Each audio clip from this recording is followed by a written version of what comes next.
and I'm the Executive Artistic Director here at Jet City Improv. I am so excited that you're here. I'm excited for you to spend the evening with us as we do the talk, awkward, vulnerable conversations with family, friends, twins, lovers, partners. Each pair, so we have 4 pairs. Each pair has been given a question, and then we're kind of going to go back and forth with questions. The hope is we're going to just kind of hear out what's happening, what the conversation is like, and then as we get into sort of round 3, that's when you have the opportunity to ask questions of us. What do you want to know? What do you want to know? Life, liberty, family? That's up for you to decide. I really appreciate you, again, coming out, spending some funnies with us. Again, we're with Jet City Improv. As always, you're probably going to see here in the Twitch a lot of buttons going on in terms of donating to our theater. At any time, you're just like, wow, this is so funny, and I feel like I've actually not called my family in a long time. I should probably do that. While you're thinking about that, donate to the theater. Donate to us, keep us going. We have a lot of fun stuff happening. So yeah, let's start it off. Yay! Woo! Awesome. So let's take a look for couple number 1, Brandon. Brandon, what's good? How are you? I'm doing great. How about yourself?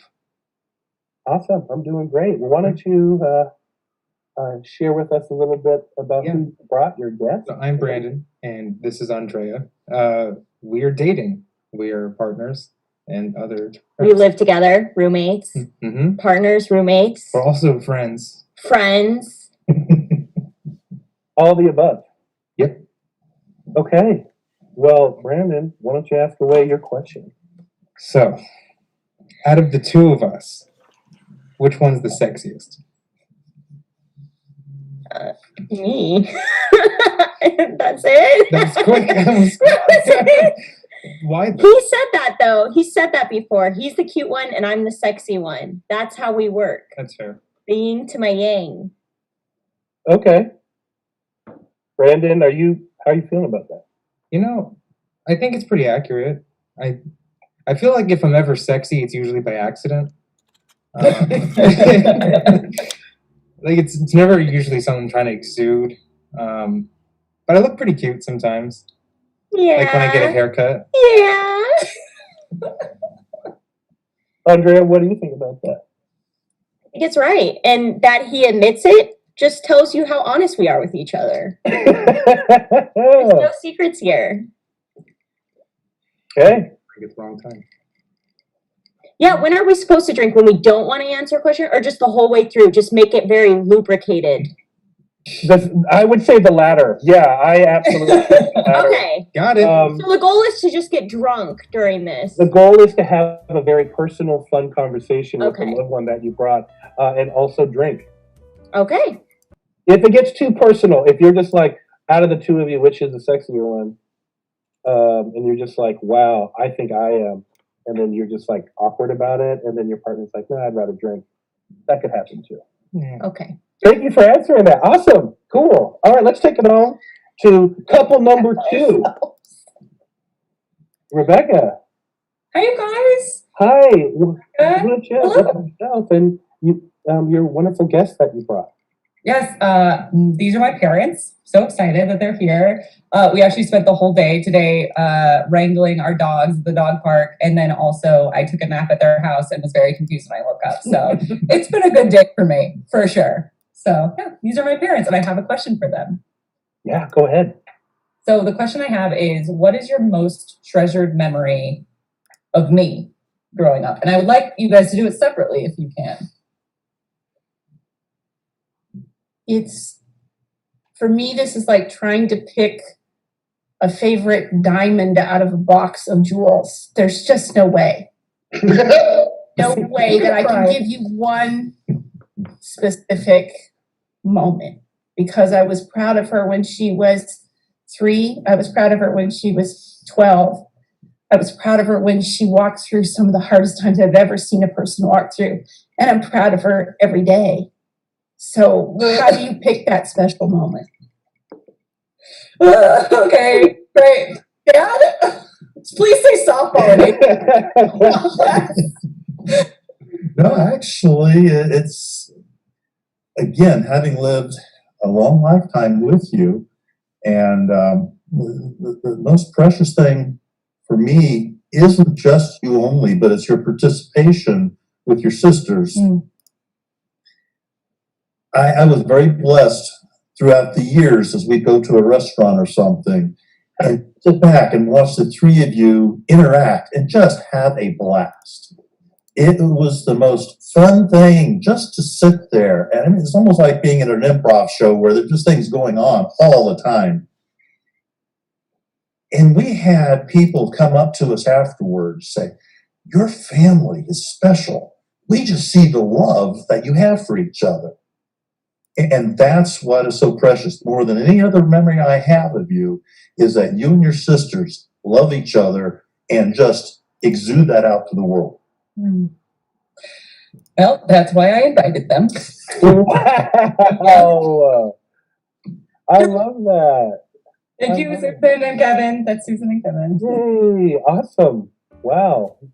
We're starting it off with Fields. Didn't expect to cry tonight. Cool. All right. Well, let's transfer up to our couple number 3, Taya. Taya, what's good? So, yeah, I'm Taya. And I asked along Alex here, who is a highly respected in my brain and book improviser, also based in Seattle. So I thought if there was someone to have a good improvised Q&A with, it would be Alex. Okay. So my question is, what, if anything, is too serious to be joked about? Ooh. And what, if anything, is too serious to be joked about? Yeah. Oh, that's a tough one for me because I maybe have the weird position that you can use any topic within the context of a joke, and what matters in a joke is what it's promoting.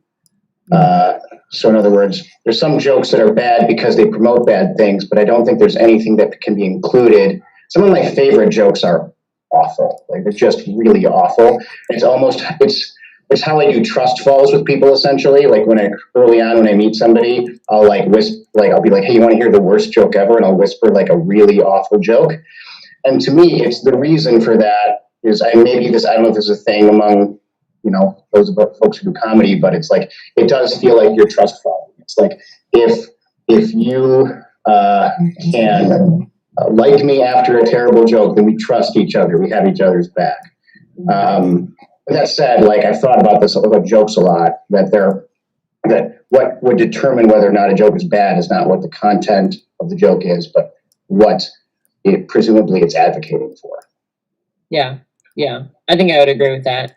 I've had workshops that I've taught where I've been in debates about people with accents and things. And for me, it's like, if you are playing the person to the truest self of that person, Mm-hmm. and you're playing it honestly and you're representing that person honestly, which is excruciatingly hard to do if you don't identify with that person, Yeah. then it can be okay. But I think in order to do that takes a lot. Mm-hmm. And you would have to have an emotional investment in a person, in a character, so much so that it's almost like, why bother? I also am a big fan of and I don't, this is like Mario and I talking improv and philosophy. But I'm a big fan of thinking about audiences. And if you're the first person to have ever come to an improv show, sitting in a sea of people who think horrible jokes are really funny, and you're sitting there being like, wait a minute, this just shit on me, on my culture, on my gender, on my body, on my queerness. It makes those spaces unsafe. So I always think about that too. You know, Yeah. the people that And they're like, what is the joke advocating for thing? Yeah. Because there's the sort of kind of, I don't know, generally understood rule among a lot of folks who do comedy or particularly improv is like, you can it's not make fun of, but you can make fun of the way someone talks different than you, provided as long as they don't also look different than you, is the way people would say it. And I'm like, you're right. That is a sort of rule people seem to follow. And it's like, well, what is it? Why is that? Is it because the audience, like, I suspect that if a improviser did a really authentic, heartfelt scene and they were using an accent that doesn't fit that rule, there would be people who would still be upset about it.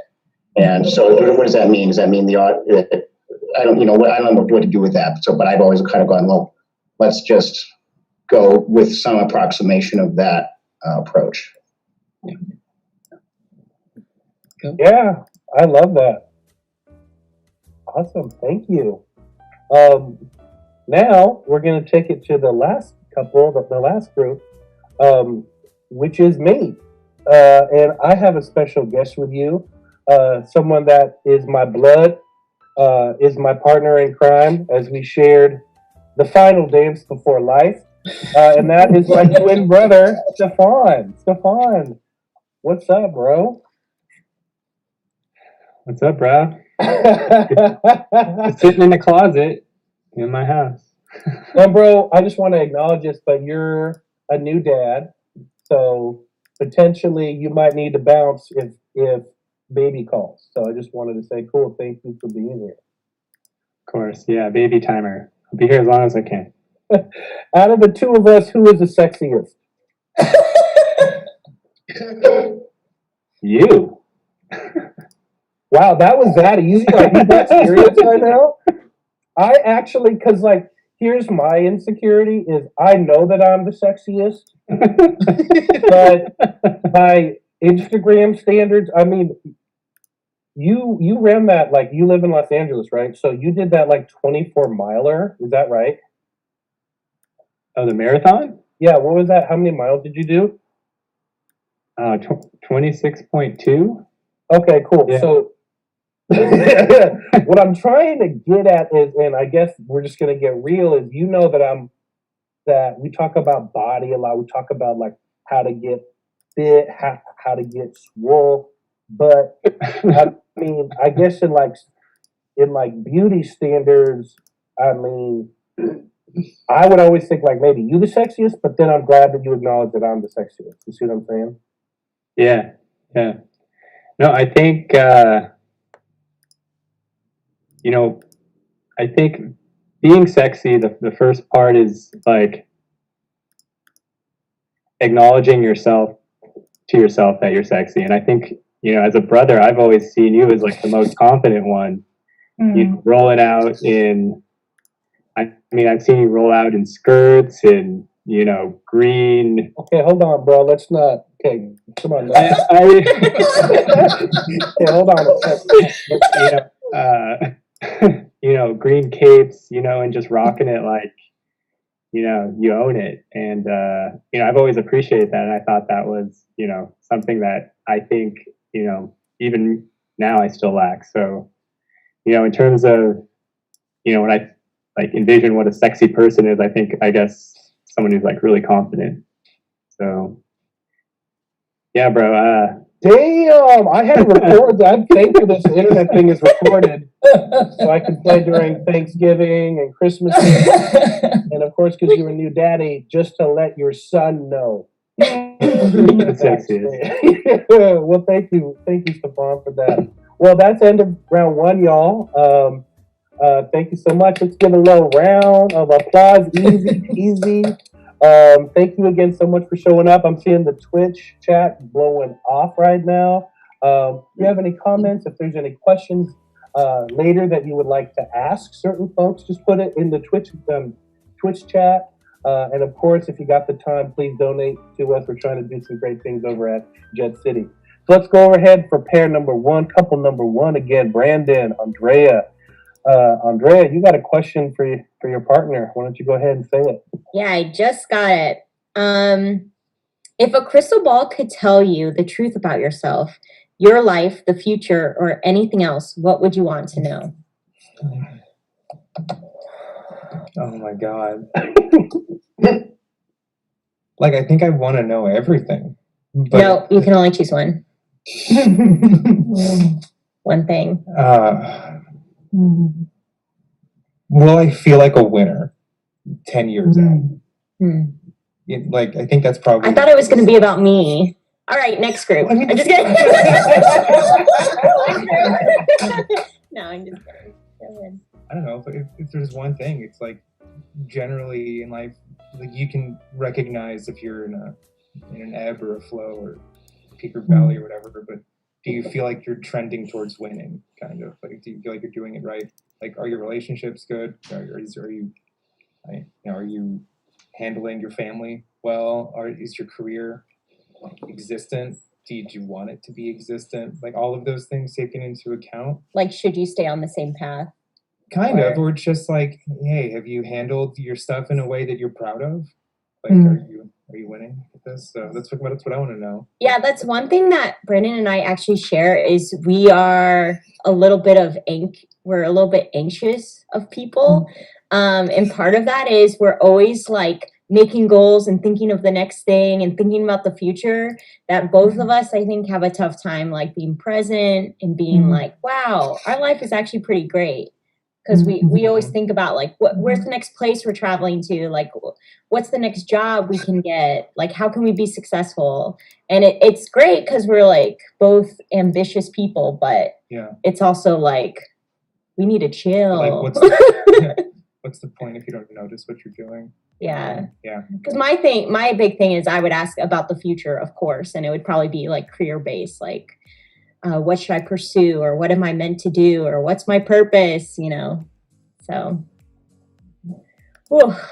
Okay. I love that. Anything else you want to expand on that? I'm so funny. It's like, how about me? How come you didn't say my name? I always say that. I'm like, when he like hangs out with his friends, I'm like, so what did you say about me when you were with your friends? Like, I just want to be included. It's true. I want to be included. Sweet. Well, thank you, Andrea. Thank you. Let's take it over to couple number 2, Rebecca. Parents. I think there's a question that you have for Rebecca. Go ahead, share it. So if you could be famous, would you? And what would you want to be famous for? Okay, so acting is really interesting because I think a lot of people get into acting thinking that they'll be famous in one way or the other, not necessarily Hollywood, but, a famous stage actor or Broadway or, again, in movies and that kind of stuff. And acting for me growing up was a thing that my mom did and my older sister did, and they were amazing at it. And I always was kind of like, okay, like I really love being a different person. I was I was a weird, quirky kid who didn't really love that she was weird and quirky. So I think that I hid a lot of my personality and try to fit in. It was that kind of classic, like, okay, well, I will do whatever you say if you tell me that you like me.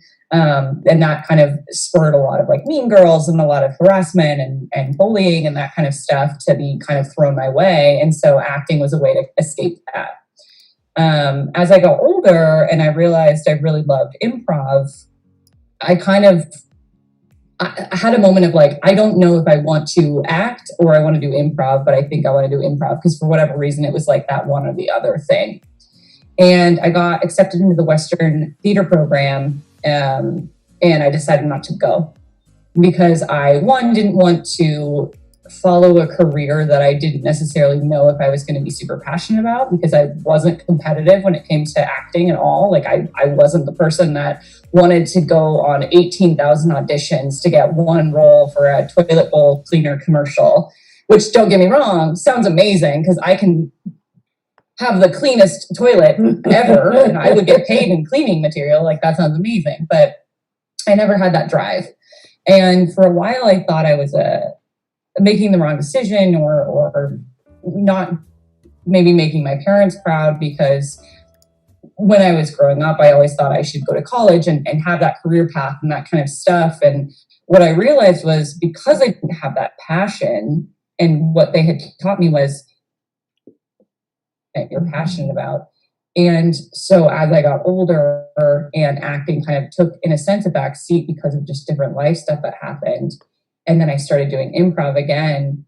I realized I'm like, oh yeah, I never want to do this to make money because I would completely lose interest in it. I can't do it for a living because that's not how I work. We were raised, we didn't have a ton of money growing up. We went to thrift stores and garage sales and that kind of stuff. And I still do that to this day. And the fame part of it, of that kind of having to struggle, didn't interest me in any way. So I was like, how can I do things that are creative without having to sacrifice like stability or things like that? And so for me, I think that it would be kind of the worst to be famous, because theoretically, like in my life now, I don't know how I would get famous. Like, would it be a YouTube video that got really popular? Probably not. Would it be like me being an amazing actor? Probably not. Seattle Improv, I don't know if you knew, not a lot of people come into Seattle to be like, you know what, you should be on SNL. And then in movies, lights and the dresses and the things. So for me, it's kind of like, it's never really been a dream. I don't have that, like, I don't have that fire in my belly at all, because I don't think that it's something that I could do honestly and truthfully to be like, yep, acting is what I'm meant to do. So I love doing improv because I can do it and also have other things in my life. I can do improv and know that that's like a core of myself and something I love, but I'm not expecting to like go to LA and be famous doing improv or sketch or acting or anything like that. Yeah. Thank you. Oh, I love that. Yeah. That is some truth bomb right there, though. Real talk. Awesome. Thanks, Rebecca. Thank you, parents. What a great question. Let's take it over to group number 3. Taya, Alex. Alex, you have a question for Taya? I do have a question for Taya. Hey, Taya. Yeah. Before making a phone call, do you ever rehearse what you're going to say? Yeah. No. To fill that into my Scantron. No. No, I'm an improviser. I actually, funny thing with phones, I grew up hating picking up the phone. My parents were really kind of awful if I said the wrong. I would pick, when I was really little, I'd pick up the phone and say, who's this? Which was not polite or a decent way to answer the phone, but that's how I'd pick it up. And they would kind of like, they'd give me a lot of crap for it after I was done. So I don't think now, no, I don't really think about it. When you were a kid, did you have before cell phones and all that, and you had to call a friend, did you have the fear of knowing that if you called your friend's house that you'd have to talk to an adult in order to access the friend? Oh, no.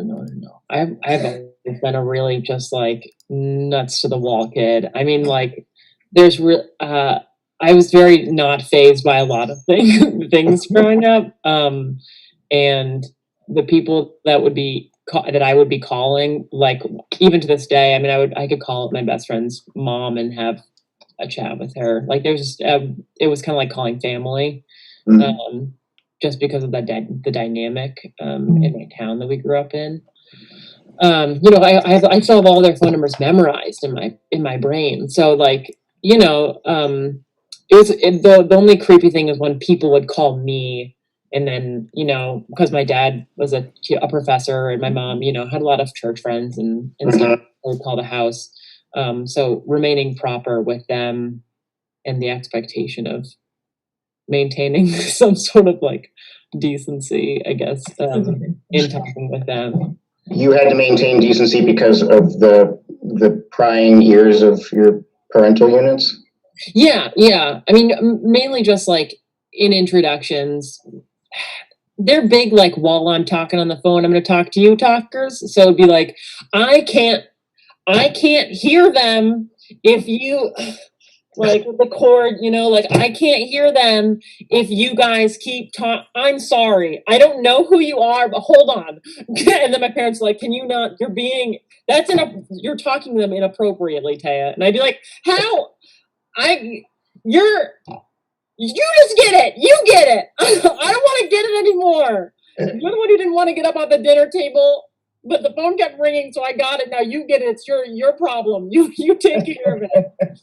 You know, because I mean, like, yeah, it's like the ambassador to South Africa would call our house or something, and I'd be like, "Who's this?" My parents would be like, "We're so disappointed in you."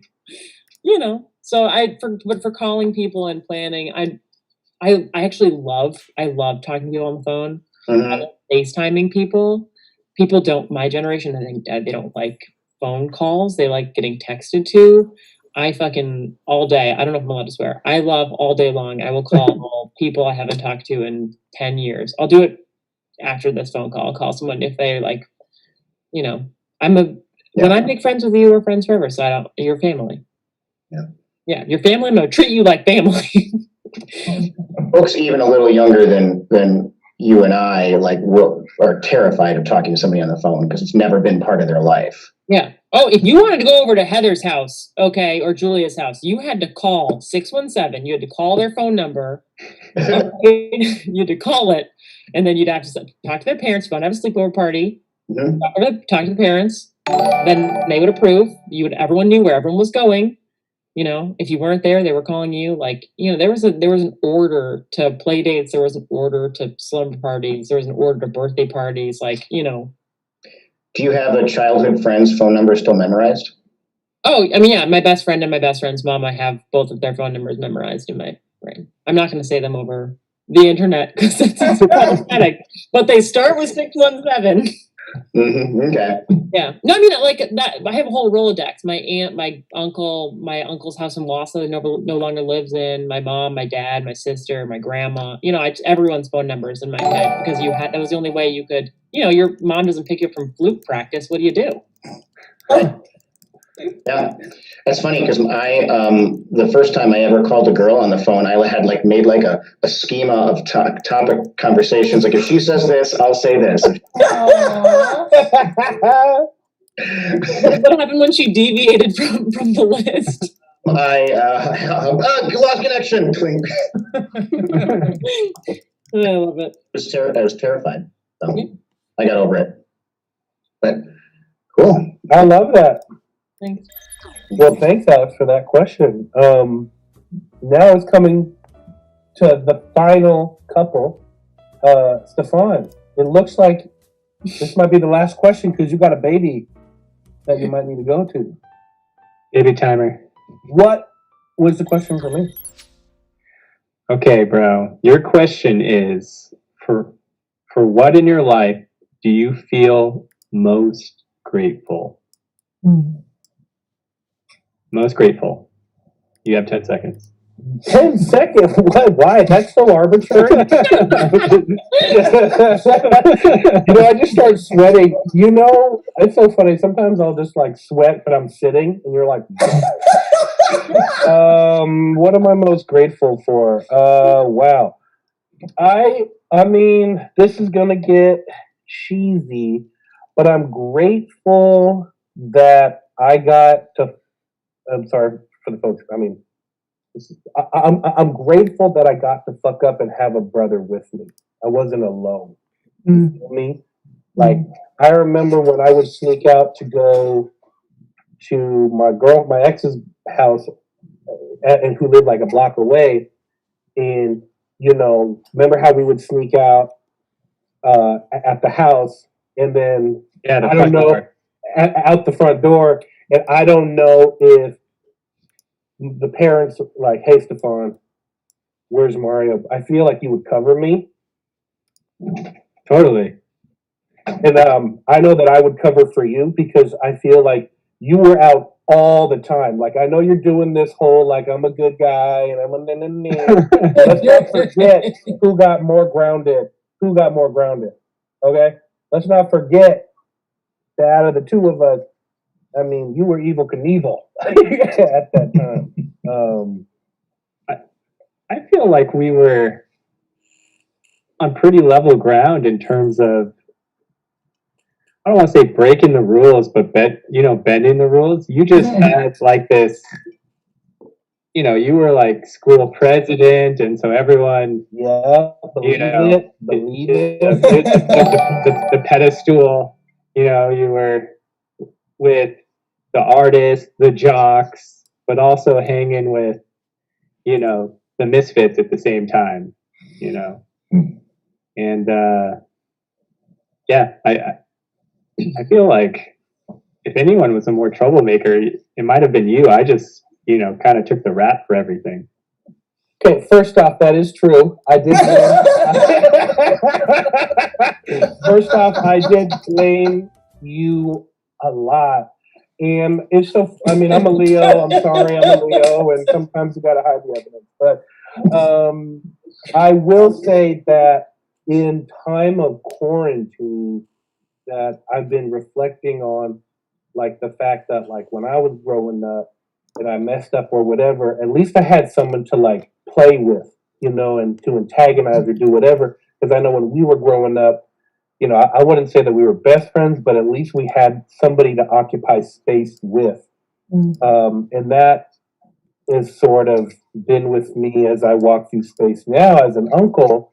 It's just like, oh, this familiar feeling of family is actually something I'm so grateful for, because I 100% take it for granted what family is. And sometimes I hate family. Sometimes I'll just be honest. Sometimes I hate you, and you hate me. And but at the end of it, I could say, like, oh wow, he at least got my back, and I got your back, and I got no matter what. And I know that's a privilege, because not everyone has that. Yeah, 100%.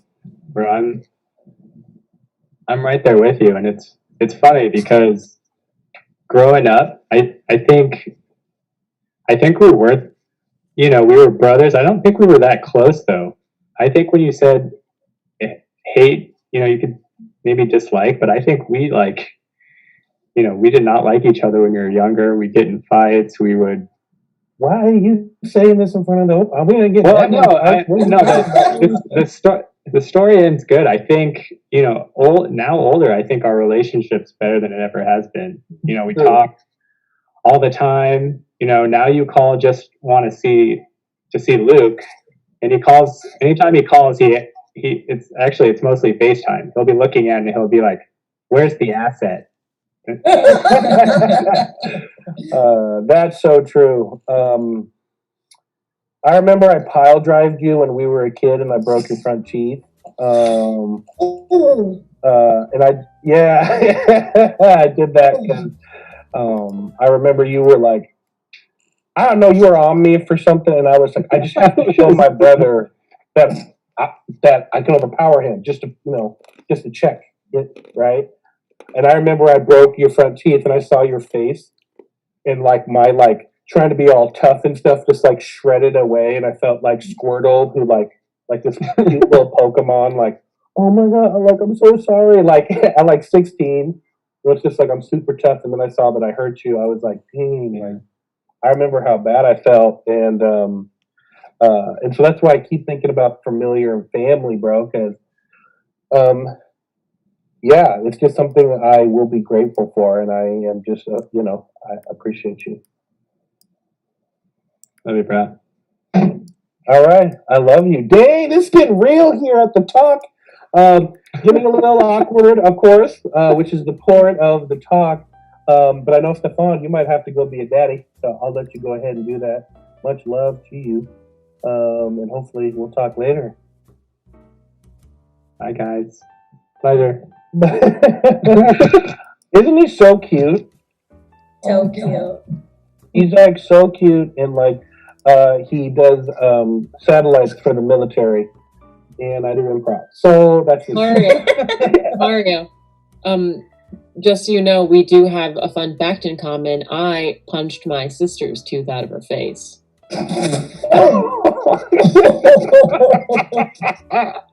Did you feel bad about it, or? Not That was yesterday. But it wasn't. It wasn't. Yesterday. It wasn't a keepsies tooth. It was a wiggly one. She was badgering me in the car, and I turned around and I punched her in the face, and her tooth fell out. So she was gonna lose it anyways. It was just a little more dramatic how she lost it. That's way too real. My brother power bombed me on a garbage can one time. He what? What on a garbage can? He power bombed me on a garbage can. We did it on purpose. I was completely on board with it. That's not a fun story. You know, boys backyard wrestle. It was dumb, and I survived. I guess we have to ask this around the clock. Brandon, Andrea, has anything happened to you all? I'm an only child. I just got like playing sports. I mean, like normal stuff. This is gonna sound cliche, but me and my brother we've always been really close. I'm the youngest sibling, but I beat up his girlfriends when they pissed me off. Like I remember one girl broke up with him in high school, and he wasn't even that bothered. He was like, it's okay. I didn't really like her. And I egged and TP'd her house. Like, fuck you. I don't know. You don't mess with Vincent. All those people out there. Okay, real talk. And I guess, Rebecca, family, any other person? I wish my older sister was watching this because let's just say that we have a fish take story, and I'm going to tell it very quickly, but like ask me for the longer story later. Sarah is 4 years older than me. I have two siblings. So Sarah is my older sister, 4 years, and I'm also a twin. But Sarah and I very consistently fought, and it was a power dynamic that was very much like, I want to be in control. No, I'm in control, and all of that. And so my mom and dad had gone to the store or something. I think my mom was there. My dad might have been working. And Sarah and I were fighting, and I threw a book at her, because like you do as a child. And I'm sure it was a very small book because we're children, and it hit her. And I was like, I got her, 1 point to me. And then she tried to throw a book at me and missed because she has horrible hand-eye coordination and hit this like huge, like gallons upon gallons fish tank that we had. And not at the top. She hit it at the very bottom, and immediately it was like, no. And we're trying to get Tupperware to like save the fish. And like we had shag carpet that was like this gross brown shag carpet. My parents were renting this place. Like it was not a good situation. And so we're like trying to save the fish, trying to like mop up the situation. And the mom comes back, and the only thing I remember her saying is, I was gone 5 minutes. Literally went to the store to get milk. That was it. I was like, how did this happen? Moral of the story, we didn't have fish after that. So yeah, that's a good look. I mean, I think the moral is we all can get violent, and we can all enjoy the chaos a little bit. I hit her first, and then she missed. Isn't that a famous quote? Don't throw books in fish tank houses. Yes, I think that's it. So thanks for all the fish. That was a Yoda quote. Awesome. We finished that round. I just wanted to give some major love again to our Twitch folks out there. Thank you so much. Thank you again. This is the talk. We are having awkward, vulnerable conversations, and also apparently they're just being really loving, actually. Yeah. And we're also talking about who's the sexiest. And also, if you have time, please donate, Venmo, to Jet City. We have some really awesome and exciting stuff happening in the future. So please invest in us, make that happen. So we are in round 3, and I've actually given questions already to folks, but I wanted to open it up to, do we have any questions in the chat that are in there that we can start getting around 4, or do we feel like, are we still pretty good? And no.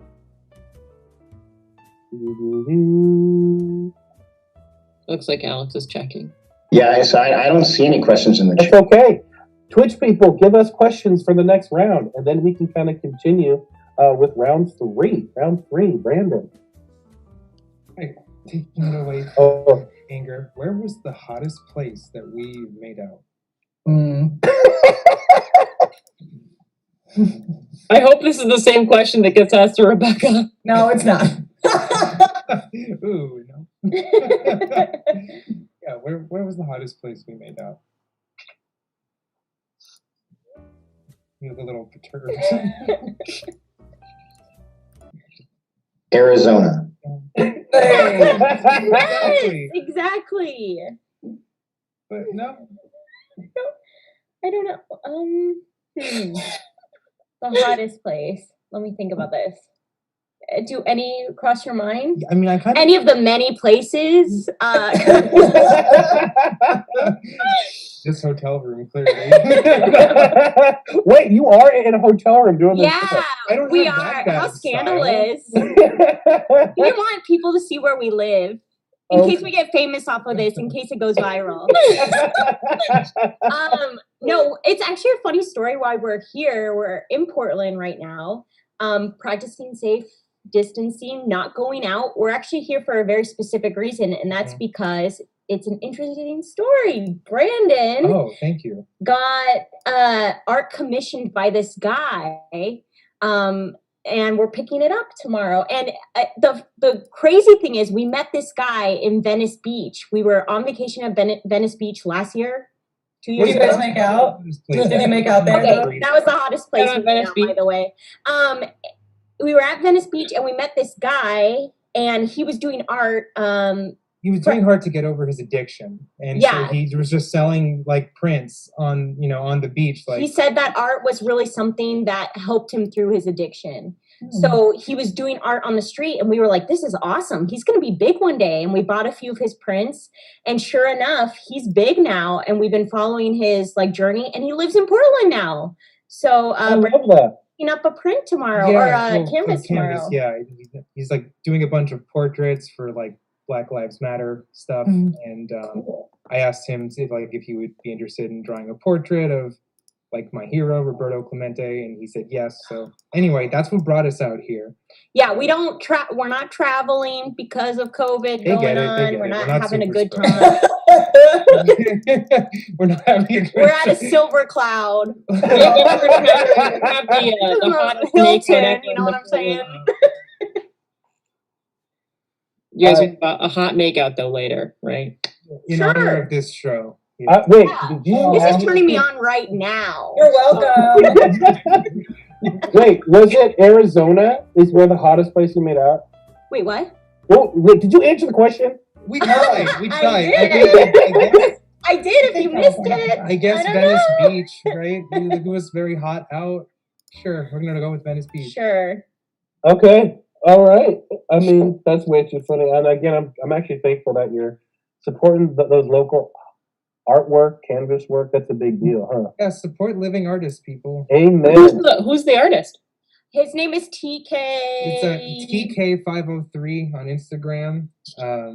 You can probably Google TK503. I think his name's Tristan. He's a really really cool guy. He's got really great stuff. Just had his first like print run with the museum. And don't you just love people that are creative and humble at the same time? They're Yes. just grateful to be doing what they love, and they're just like, man, I'm so lucky to be here today doing this, and I get paid for it. Those are people I like to support. Tristan So. Irving. I love that. Well, thanks again for the shouts out. We are still asking questions right now. We're on round 3 right now. Rebecca, you have Yes. a question for your Oh, Emma. I feel like I know this. At least I think I do, but I'm excited to ask this because I love this story. My parents have been married for 37 years, and they both kind of grew up in smaller towns in the Midwest. And my question for them, and I'll have them each answer individually, is when did you know that this was the person, like, and they say the one, but like, when did you know that this was like the person that you wanted to be with for the rest of your life? All right, I guess I'll start. For me, I contend it was love at first sight. We met at her college dorm totally by accident. I was helping a friend out who was moving his girlfriend into the dorm, and I waited down watching little TV and sat next down to this girl, and we started talking, and it's just like there was something within me at that point I knew, and I hadn't had a lot of experience dating a lot of different people and such, and not that confident. But I told this guy that he was asking me who I was talking to, and I said, no, that's the girl I'm going to be dating. And I had never had that type of confidence about anyone up until that point. And at that point, I started pursuing her, regardless of what she wanted. And Okay, consent is important. Yes. All right. He wasn't a stalker. It's okay. She had just gotten out of a relationship, and so I wasn't pushing to get into one. But I was letting her know that I was interested this whole time. And partly I still have the guitar that I wooed her with. Mm-hmm. And so I knew then. And every day since then, I was proven right.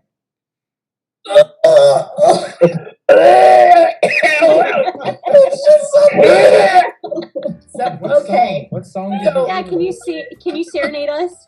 Oh, no. So my side of this story is I was waiting for my new roommate to show up, and in walks this. Now you got to remember this is September 1980. We were 19 years old. He walks in. He's got this. If you know who David Cassidy is, he had the David Cassidy feathered back hair and aviator glasses, and he was hot. And I was all about this. And he was, he's learning to be an engineer. So he was at a General Motors plant. So they always had to dress up. Back then, you had to wear a tie and shirt and everything. So here comes this guy in tie, shirt, sitting down, and we start chatting. And we just find out that, weirdly enough, the people that he knew from the summer and the people that I knew from when I'd gone to school there had been telling each other about us. They told him about me and me about him, but they never got a chance to introduce us. So we just found each other. And we've always said it was kind of a divine intervention that we found each other like that.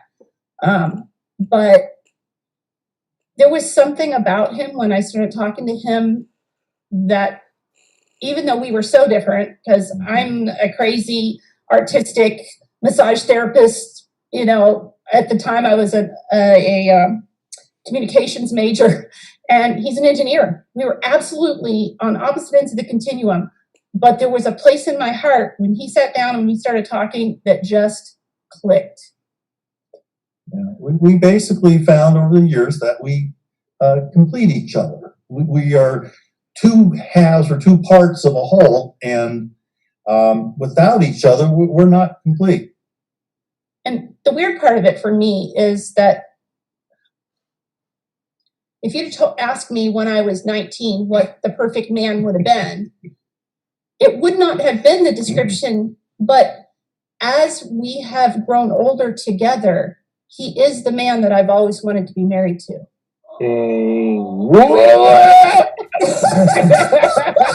Okay, don't move the camera because I have a picture.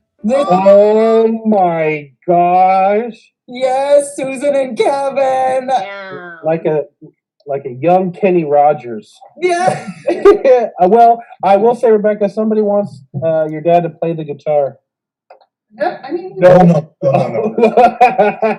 Nope, not gonna happen. I will say having parents like this has made dating very hard. What?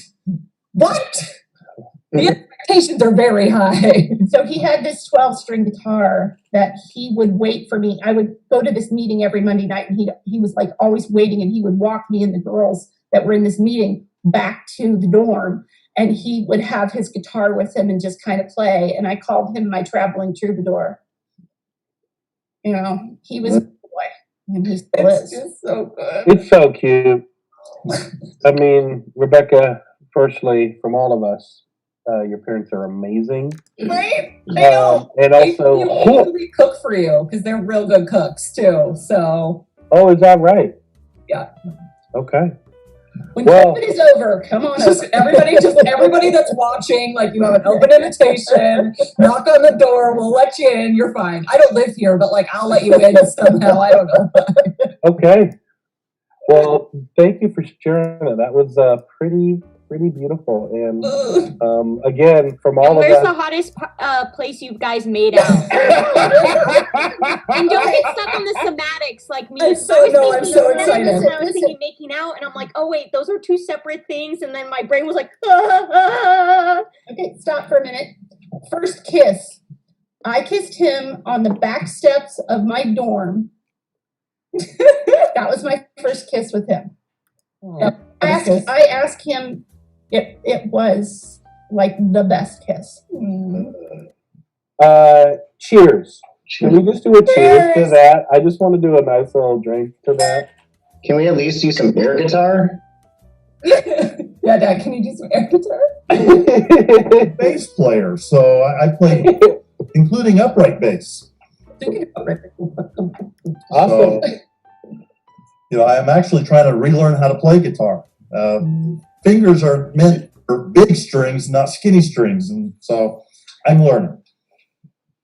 Great. Well, let's continue. We got questions in the hopper. This is getting really hot and deep. Actually, one of our Twitch folks said, this is getting really deep. Let's take a drink. So let's do, again, Taya, Alex, Taya. Yeah. Question for each other. Yeah. What was the most awkward situation you've ever accidentally walked into, and how did you recover? So I have walked into my parents expressing their affection for each other many times. So I would say that I never recovered. I just was a child and I turned around and ran away. But actually, the first time I remember, it's not that I recovered. My dad just did the most cliche thing, and he said that they were playing doctor. And I just accepted that answer, turned around, and went back into the playroom and watched a movie. It's like, oh, they're just playing doctor. It just happened to be that the room they were playing doctor in was like not their bedroom. It was just a different room in the house. So, Sweet. yeah. Damn. I can't think, on my end, I can't think of anything. I can't think of an awkward situation. That's okay. That's all right. We're gonna. In high school, I walked into the men's room in front of a bunch of, when gendered bathrooms were more important than they are now. But I walked into the men's room in front of a bunch of like really cool girls. And I just walked out of the bathroom and was like, that was the wrong restroom. And then went to the ladies' room. Yeah, so I just covered it with comedy. That's all. Yeah. Comedy. Yes. Okay, well, that was a simple one. That's great. Yeah. I love that. And now that Stefan is gone, I'll just ask questions. And I see one of the questions is, what is the most embarrassing thing you said or did to try to attract a boy or girl? And that was for me. Geez, man, I've done some pretty screwed up stuff. I tried to ask my math tutor out. Yes. For homecoming, and she actually was the coolest, the coolest human being ever. So I was like super intimidated. So what I was one of those kids that with a backpack. I had a briefcase. Instead, that was a phase. And you're a dream. I know. I was going to go to law school, and but instead I did the theater. So we went to the library to do math tutoring, and beforehand I printed out a homework assignment, and all the answers were, will you go to homecoming with me? But it was like again, I'm a senior, but I printed off like freshman math homework assignment. So she looked at it and goes, Mario, this is really easy. Like, what's wrong with you? And I was like, you should check my answers. But she didn't. And I was like, you should really check my answers, please. And she finally did, and she was like shocked. She goes, no way. And I was like, yes way. And then I also had like roses in my briefcase, and I gave them to her. But the person that I did that to was, and I'm learning this now, was very, very shy. And so the attention that was brought to her, people were clapping and cheering. And she goes, I need to get out of here. But the answer is yes, and I'll talk to you later. And we ended up having a great time. But that was probably the most awkwardest thing because her first reaction was, Mario, you know how to do these math problems. Get your act together. And then it kind of led to. So yeah, I asked out my math tutor. That's love. She knows you're bad at math. Yeah. I mean, I was homecoming king. I don't know if anyone knew that. Hey. What's up? And back on the shy thing, she didn't want to dance because the homecoming king has her own little dance. And I was like, what's up? Okay. And she was like, I'm not doing that. And I'm like, okay, that's okay. That is okay. You don't have to do that. So, yeah. Thank you. So, I feel like, how are we feeling, team? We feeling good? Yeah. I feel like I'm ready for other questions. Yeah, this is our final round here at the talk. We'll have their drinks all ready to go. And again, want to send some love to our Twitch folks. Thank you so much for spending time, giving us some amazing questions. I have quite a few questions here. And again, if you have the time and you have the means, please donate to us. Please donate to Jet City, Venmo us. You can always take classes as well. We have some amazing classes coming up. Or if you're just like, hey, I just want to give $1 million, please do so. That is so Please do that. great. Could you please do that? Brandon, did I give you a question? You did. I have an extra one loaded up. Go, my man. All Go. right. So, Andrea, hello. Is there something that you've dreamed of doing for a very long time? And if so, why haven't you done it?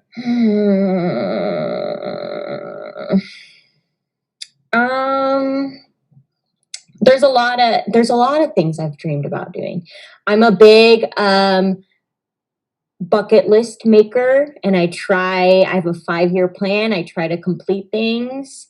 Right now I'm working on one because I turn 30 in February, and I had one when I was 25. I was like, this is my before 30 things I need to do before 30 list. Have I completed all of them?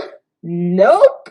But I have, like, I'm happy to say I've completed a good chunk, but the ones I haven't done, it's like, it's always like traveling or, I've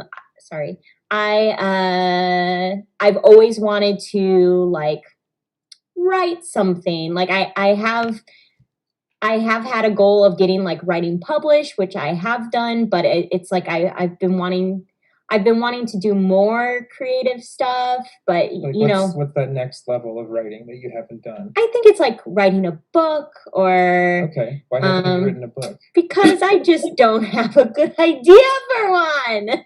I don't know. I just don't. I'm just really.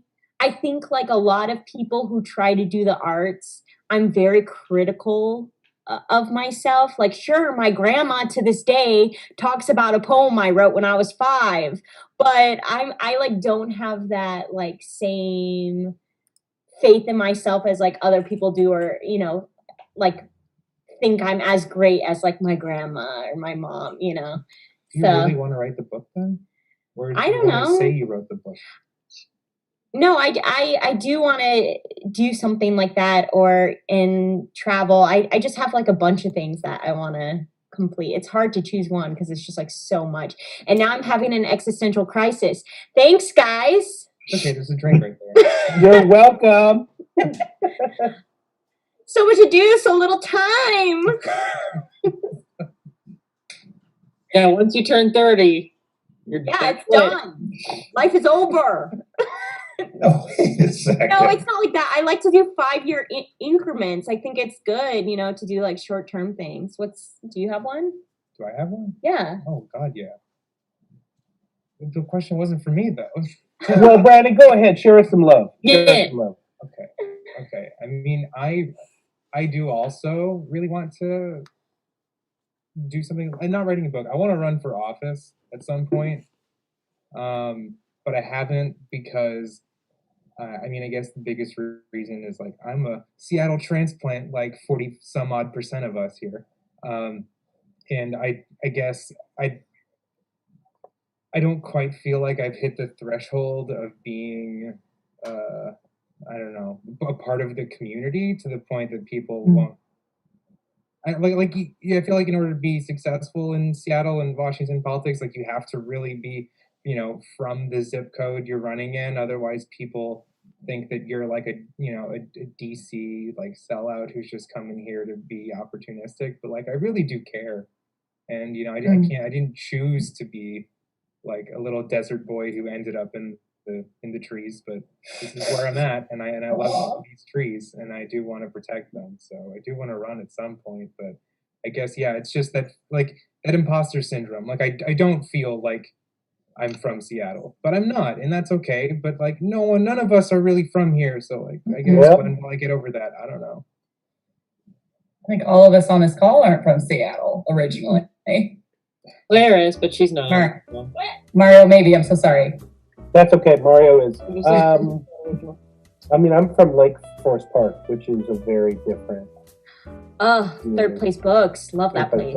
Okay. Third Place. Can I tell you guys about? It's not the hottest place we've ever been, but me and Brandon had the best date before. Okay, in Lake Forest Park. One day we found ourselves at that Third Place books place, right? It's huge. They got like fruit, a bakery there, coffee, books, and we found ourselves and we were like, oh, let's get coffee and let's get some treats and let's sit down. And we started drinking the coffee. It was so good. We're playing Scrabble. We were like, oh, they have board games here. Let's start playing Scrabble. So we started playing Scrabble. In walks in hundreds of senior citizens dressed to the nines. And we were like, what is gonna happen? And we were just waiting. And then a freaking swing band started playing. And I was like, this is lit. Both Brandon and I were like, I was like, let's go dance. Because everyone was dancing and moving, like getting up, dancing, getting excited. They came here for this, not the books, not the coffee, for this. So I was like, let's go dance. And Brandon was like, no. But we did dance. He liked it. It was so fun. And it was like the most, simple, sweet date. We went swing dancing and played Scrabble. Honestly, old people get it. We're just we're just you guys are old. We don't need bars. We were home by 9 p.m. It was the best day of my life. Great. I love that. Well, thank you for shouting out Lake Forest Park. And again, swinging is a fun thing. Swing dancing is I should be more specific. Swinging is fun. I don't want to be like, welcome to Jet City, we swing here. It's a different but not what I'm saying. Well, thank you for that. Awesome. Rebecca. Yes. So question. Was it for me or was it for them? That's the only thing. Ask her, right? Actually, can I change my question for you? Yes. Just do it live. Let's just I'll do it live. One of the things that's in the chat that I really love is from Miss Ruth. Would you rather be right or happy? That's something to talk about.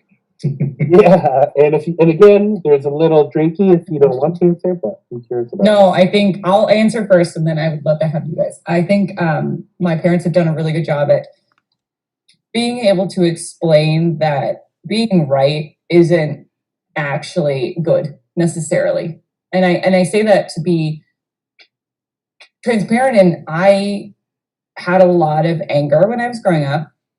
I had a lot of confusion because control issues were a thing in my life, and I never really understood. I always felt kind of out of control growing up. And so I felt like if I could prove that I was right, that would convince people that I was important, valid, a person that has things that, you know, people want to listen to. And what I realized growing up with my parents and them kind of understanding where I was coming from was, no. Just because you're right doesn't mean that you are being kind. It does not mean that you are acting in an appropriate way. Just because you feel you are right does not mean you are actually right. And so I think that that was kind of the biggest lesson for me to learn, because I used to try to convince my mom and dad, like when they would be like, no, you're not going out tonight. No, like we decided this thing, whatever it was. And I would try to convince them, like, no, I have the facts. Here are these facts. Here are these reasons why, like, all of these things that you're saying don't make sense. And I'm clearly like the one that is making sense, the one that is right. And I would try to convince them. And what I realized in a good way with relationships, with friendships, with any like coworkers, I manage people now. And so with any of my coworkers that I manage, it doesn't matter necessarily if you're right. It definitely matters, one, how other people feel, how you feel, the specific examples that you have. But to be honest with you, like, right is such a weird construct. And I thought I was right for such a part of my life that was so important. And then I try to convince people of that. And what I learned from you guys and what I learned growing up was that there is not necessarily a right. It's how I feel. It's how you feel. And it's me acknowledging how you feel. And it's you acknowledging how I feel. And us creating a better understanding of that and then moving forward. And to be honest with you, like, we've had conversations as I've gotten older where I know, like, I have, like, politics, for example. We never used to talk about politics, and now we do. And it doesn't necessarily matter if I feel I'm right or if they feel they're right. It's much more of the, okay, these are my feelings and I'm going to try to express them. These are your feelings. You're going to try to express them. And I'm going to respect your feelings and you're going to respect my feelings. Mm-hmm. And I've always really appreciated that, because it's changed so much of my perspective, because it's not important for me to be right anymore, because that's not really what this is about. So that's a very long-winded way to say, but yeah. And I think for me, all three of our girls were very highly capable people. And one of the things, and it sounds so trite, but it is true. The Spider-Man thing of, with great power comes great responsibility. And no matter how intelligent you are and how much information you have in your head and how much you can download it very rapidly and be able to say everything perfectly, if you are not doing it in a kind and respectful way, it is somewhat meaningless. People will not care what you know if they don't know you care about them and right. willing to listen to them. Mm-hmm. Dang, I hope y'all are getting your like notepads out and writing that down, because that is some real stuff. I mean, how many times do we have to like look around and see people trying to be right all the time versus trying to be happy? So I really appreciate that's some wisdom coming from y'all. Oh, Dad, did you have something? Yeah, I just wanted to, and I know it's what the question is, but I want to change the wording a little bit, because it's not right or happy. It's right or loving, in a sense. It's, and I want to change it to that, if you will, because the whole point is being right is, as we've said, is a very relative thing. You can be right in your own mind and be totally wrong. But if you strive to express yourself, but do it in a way that you're loving the other person and respecting them, then it really doesn't matter who's right or who is wrong, because you're loving each other, and that is much more important than being right. Yeah, I love that. Well, thank you so much for what a question. So thank you, Miss Ruth, for asking that again. Thank you, Ruth. We have some actually some new viewers coming in, and if you're watching this is the talk, and we are doing awkward and amazing conversations and getting, I think, more wholesome than honest. I feel like this is a lot more of a wholesome show. I feel like Oprah's about to come out and go, "There's a new car, do you see?" But now for Alex and Taya, you have a question, a new. I sure do. Taya, if you could wake up tomorrow having gained any quality or ability, what would it be? Oh no. Yeah. Oh god. To see everyone naked. No, I'm just kidding. Quality or ability? What would it be?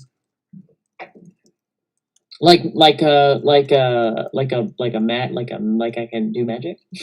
I think that the question lends itself to that, but it's open for as much interpretation as you want. It says any. You know, honestly,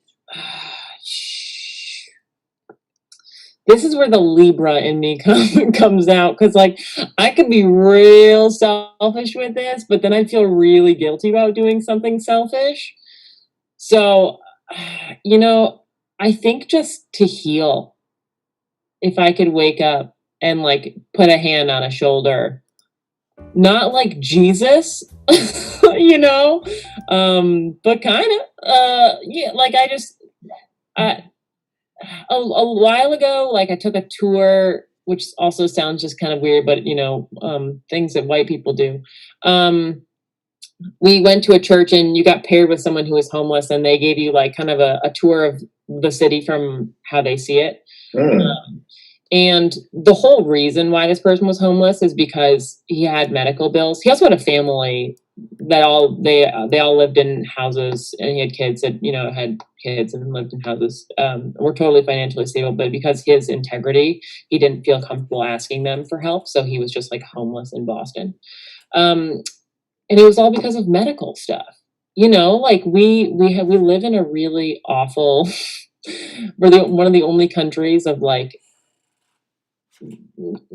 under a handful that don't have universal health care, and people, you know, end up homeless because of it, you know, because they can't pay their bills, because they can't get treatment, because they fall behind on bills and lose all their everything.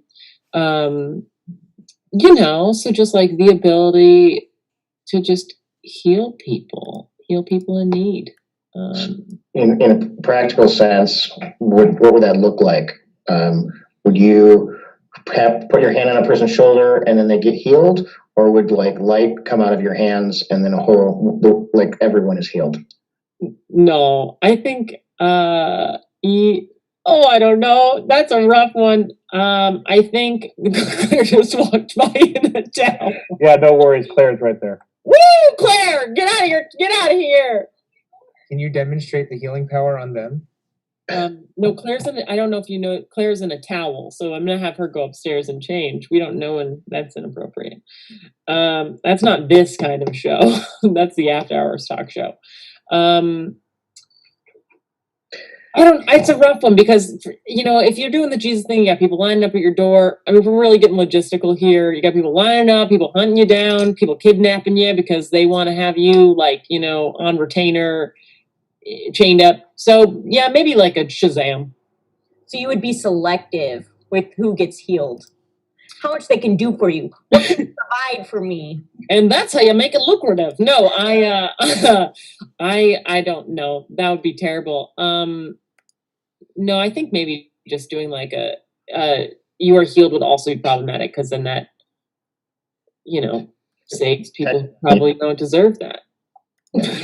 I don't know. I think case by case. Okay. I would work with the CIA, FBI. I really like the side mouth talking that is happening. It's like my favorite thing on the entire planet. You guys are so cute. Just your whole family is so cute. I can't help it. And my like ADHD is kicking in. Yeah, I would say probably just case by case. Yeah. Okay. Alex, I'm actually, because you're such a special guest, I'm curious what your answer would be. So, it certainly would not be as benevolent as Taya's. I mean, first thing that comes to mind is like, I want to fly. That'd be pretty cool. You know? You can fly and carry me, and then we can heal people together. I will just aim your heal hands at people. I'll just shake the heel glitter off of you. That's what I wanted. I want it in glitter form like a pixie. Yeah. Yeah, I think I'm going with the only problem with fly is that it's actually really cold and hard to breathe up high. So fly, but also like that thin layer of super magic stuff that keeps you warm and invulnerable when you're flying. So if you get hypothermia, though, I can heal you. There we go. Never mind. Don't need the second part. Oh, I love that. Well, cool. Thanks, Alex. And I guess the final question is going to be to me, and it's going to be about Halloween. It's people that want to hear about Halloween. Again, we got some new people. Got to give some major love. So, what am I going to do for Halloween? Actually, makes me talk about horror movies. Do people like horror? I hate it. Nope. Rebecca, why don't we hang out more? I know. I don't like roller coasters or horror movies. I want to give some love, and the reason why I bring that up is like, I don't know if anyone's seen the movie The Babadook. It was a really big. That was like a huge queer movie, but I've never seen it. So great, so loving, and the reason why I love that was because I was always scared. I saw The Exorcist when I was 11 because I snuck out of my room. And I was like, what's my family doing? And then I saw the girl like head turn and I was like, okay, I don't know people could do that. And I just like couldn't sleep. So I had to sleep on the couch till I was like 16. Anyway, and Stefan, who's not here, is like, are you going to go in the room? And I'm like, no, I'm going to sleep on the couch. But the reason why I bring up the Babadook is it was really amazing to see the lead character confront this sort of entity of grief, depression, or whatever. And sometimes horror movies, for me, do a great job of really hitting home mental health or like where people are at and confronting that stuff. And so I fell in love with it. And it gave me a new sort of approach towards a genre that is so huge and so crazy. And I'm still scared, like The Conjuring, easily. I couldn't sleep for 2 weeks. Even The Thing, the old one and the new one. Aliens freaked me out. I couldn't, like, when The Thing just came out and like looked, I was in like that. I wasn't allowed to watch a lot of those horror movies until college, and so seeing that stuff was really crazy. But I finally kind of got an itch for it. So I'm looking at the chat right now, and people either love them or hate horror movies. So that's kind of where I'm at. And if you are going to be dressing up, you can put it in the chat, see how people are doing. Do people agree with that horror flick thing, or they're just like, nah, I'm not going to watch horror? I know. I have a really active imagination, so I end up like feeling as if they're, and I live by myself with my dogs who are useless because they love everybody. And so it's just, I'm going to die. Like, that's how I'm going to die. They'll clearly come into my house, my dogs will lick it, and then they'll stab me. That's what will happen. I used to sleep because I grew up watching like like NCIS and Law and Order Special Victims Unit. I also like my cousins bought It and also Mother's Day from a thrift store, and we watched that when I was about like 7. Yeah, so I grew up really not great with scary films, and I would set up. I would sleep with like some kind of a sharp implement, and I'd always sleep in my bed, always has my feet facing the door, so that if someone came in to like grab, and I envisioned this, like grab my feet, then I could, and then just, hit them. So I always make sure my feet are facing towards the door, specifically as a defense. Tell you, no joke, to this day, I can't sleep without like my feet covered and my like head. Oh yeah, no, you gotta put it all in. Put it all in. Yeah, no. Because monsters can't get you if you're covered by blankets. Even if it's like 90 degrees in that room and sweaty, you're gonna keep those knees, legs, feet in. Arm. Tuck it. Just tuck it. I read this article that like cis women are actually can recall graphic images, like they stay with us a little bit more than men. Like men can recall them, but not as graphic as women can. So like violence, we can like recall really well.